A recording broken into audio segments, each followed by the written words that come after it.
Jump చేసినప్పుడు ఒక చోటు నుంచి ఒక చోటకి కానీ బ్యాలెన్స్ చేసుకోనీకి తోకని వాడి అది బ్యాలెన్స్ చేస్తుందన్నమాట. సో దీన్ని మనం చూస్తే రెడ్డిష్ బ్రౌన్ కలర్లో ఉండి చూడండి కలర్స్ ఎంత బాగున్నాయో దీనికి ఉడతకి చాలా ముద్దుగా క్యూట్గా ఉంటుంది. చూడండి అది నడుస్తూ అది పడిపోకుండా దాని తోకతోటి ఎలా బ్యాలెన్స్ చేసుకుంటుందో మనకి ఇక్కడ క్లియర్గా చూడొచ్చు మనం దీంట్లో. సో ఇవేంటంటే యూజువల్లీ అడవిలో దొరికే పళ్ళు వాటిని తింటాయి. ఇక్కడ గుడి మూలాన ఇక్కడ వచ్చే భక్తులు కానీ వేసే చెదారం కానీ లేకపోతే ప్రసాదం కానీ ఇవి తినడానికి ఇవి కిందకు వస్తున్నాయి అన్నమాట. సో మనం అందుకే ఇలాంటి జంతువులకి వాటికి మనము ఫీడ్ చేయడం అన్నది రాంగ్ మెథడ్. ఎందుకంటే వాళ్ళ న్యాచురల్ ఏదైతే హ్యాబిట్ ఉంటుందో ఫుడ్ సేకరించడానికి అలాంటివి అవి వదిలేసి ఇలా ఈజీ ఫుడ్ కోసం అని వస్తూ ఉంటాయి. కాబట్టి మనం అందుకే జంతువులకి ఎప్పుడు ఫుడ్ పెట్టకూడదు, ఎస్పెషల్లీ మనం వైల్డ్ యానిమల్స్కి. ఇది ఆరెంజ్ హెడెడ్ థ్రష్.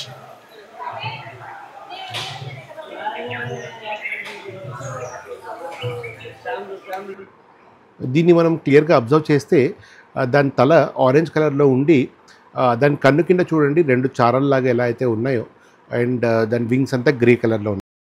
ఈ కోతులు చాలా కామన్ అండి ఇక్కడ, చాలా మటుకు దీని పాపులేషన్ ఇక్కడ ఉంటుంది. ఇక్కడ దొరికే ఫ్రీ ఆహారం కోసమని ఇవి ఇక్కడ వచ్చి కొట్టుకుంటూ ఉంటాయి. చూడండి ఒక తల్లి పిల్ల. సో మనుషుల్లాగానే జంతువుల్లో కూడా చాలా ప్రొటెక్షన్ ఎక్కువ పిల్లలంటే. ఇవే కోతి చేష్టలు అంటారండి. సో చూడండి దానికి ఒక కవర్ దొరికింది, ఒక భక్తుడు ఎవరో వదిలేశాడు. ఆ కవర్ని పట్టుకుని అది ఆ కోతి ఎలా ఆడుకుంటుందో చూడండి. కొన్నిసార్లు ఇవి వాటికి లైఫ్కి రిస్క్ కూడా ఉంటాయి. చూడండి ఎంత అందంగా ఉన్నాయో ఆకులు డిఫరెంట్ కలర్స్లో. చూడండి ఈ క్లిఫ్స్ అన్నీ కూడా, ఈ చెట్లు చూడండి ఎలా అయితే కొండ లోపటి నుంచి దాని రూట్స్ పాస్ అయ్యి అలా కొండ మీద పెద్ద చెట్లు ఎలా పెరిగాయో ఈ ఉమామహేశ్వరంలో చాలా అందంగా ఇలాంటివన్నీ మనం దృశ్యాలు చూడొచ్చు అనమాట.